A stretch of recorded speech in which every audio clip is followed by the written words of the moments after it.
একেবাৰে হ'বই নোৱাৰে, একেবাৰে লেহেমীয়া হ'ব নোৱাৰে। মই প্ৰত্যক্ষভাৱে জানো।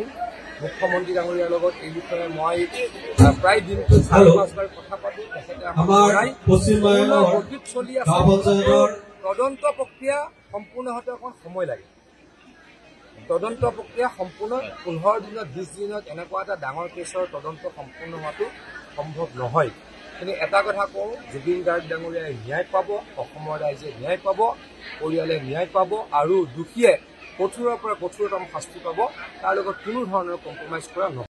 একেবাৰে হ'বই নোৱাৰে, একেবাৰে লেহেমীয়া হ'ব নোৱাৰে। মই প্ৰত্যক্ষভাৱে জানো।